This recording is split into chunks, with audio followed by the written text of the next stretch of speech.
Hello again, a very warm welcome to you all. My name is Deni Kay. Welcome to Springbank month.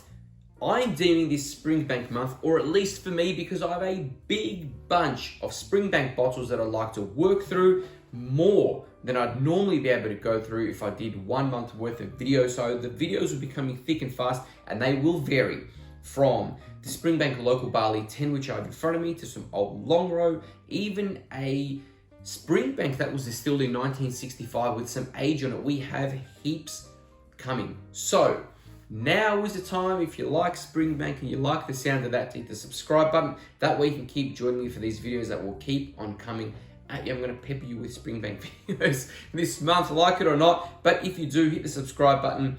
Anyway, what we won't do is we won't spend too much time talking about the distillery. I've done that before. I'd rather try and focus on the bottle that I have with me in the video, so I can keep the videos rather short and sharp. Now, this is the Springbank Local Barley 10-year-old. It was distilled in May 2011, bottled in December 2021 at 51.6%.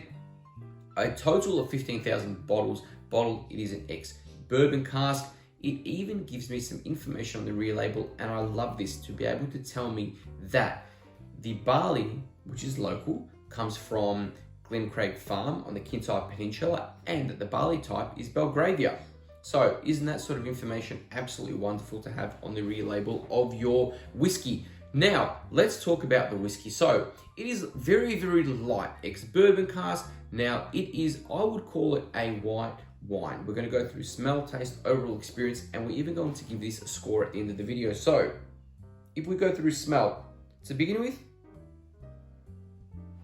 we're getting lemon, some grapefruit, candied lemon, because there's some sweetness that comes through there. The sweetness that comes through is fruit. So we've got some pineapple, dried apricot, some white flesh peach. Then comes a very big whack of vanilla, and also something that I absolutely love. These were my favorite as I was growing up as a child. Milk bottle lollies, the confectionery milk bottles.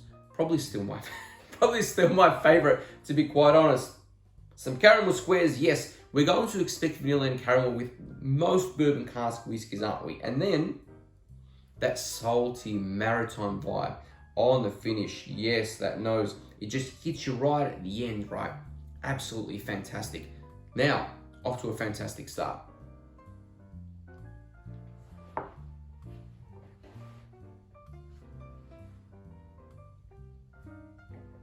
Okay. Good gulp there, could not help myself. To begin with, what we get is a tiny bit of pepper, sourness, bitterness. The sourness is coming through a citrus fruit that I mentioned earlier. The lemon, the grapefruit, but we're getting some grapefruit pith that comes through as well. A little bit of bitterness. Now, I'm going to describe the sensation that this gives. Not the taste, just the sensation. You know, vinegar, you've got that sour hit, and then from there's a little bit of that twang that kind of hits you in the back of the shoulders.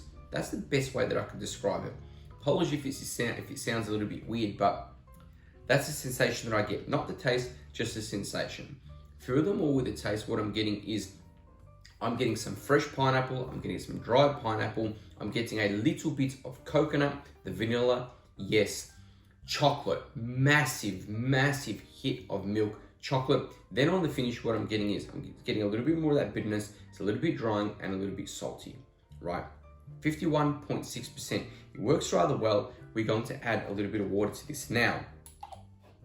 Yes, I've got a wanky water dropper in front of me, about 3 drops of water, because I can't be bothered, to be honest, going upstairs to get a glass of water with a spoon. And I have this down here because it's closed. So I know that the water will remain rather fresh if I change it regularly. But if you've got a better idea, let me know in the comments. I'd love to know what you do, how you keep your water. If you're not going to get it then and there on the spot, it's just quite simply the way that it worked out for today. But back to the whiskey. But do leave me a comment if you've got any comments or suggestions on that. Now, what I do know is that water helps this. I do prefer this with a little bit of water. When I'm drinking whiskey that is cask strength or high ABV, I do like to experiment with the strength. And chocolate, massive chocolate notes now on the nose. Absolutely. Fresh pineapple, coconut, peaches, apricots, really fruity, really sweet, absolutely love it. Even the grapefruit that I mentioned earlier is a sweeter grapefruit on the nose. Fantastic.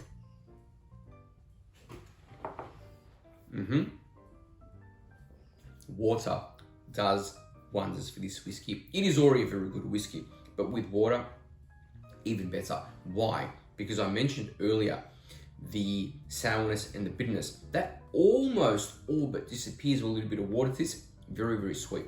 Same sort of thing. Allows a big whack of vanilla to come to the forefront. Those fruits I mentioned earlier, absolutely. Still nice and salty as you get through to the finish. A little bit of that vibe, right? So there are layers to this. This is a whiskey that I would say it is a rough whiskey. What do I mean by that? Is that it takes you on a little bit of a ride. There are rough edges there that as you work through the bottle, as you experiment with a little bit of water, it will give you a different experience. It's exactly what you want with this sort of whiskey. It is not an easy sipper that you can pour for anyone that comes to visit you and they will absolutely enjoy it. This one here is for people that want a bit of an experience or are experienced whiskey drinkers already. It's fantastic. 8.5 out of 10. High score for me. So they are my thoughts on the Local Barley 10-year-old that was bottled in December 2021. I'm aware there's about 7 or maybe even 8 of these that have already been released in the lineup. They are all very, very good as part of this series. So thank you very much indeed once again for joining me. If you'd like to join me again next time, please do hit the subscribe button. Cheers to you. Till then.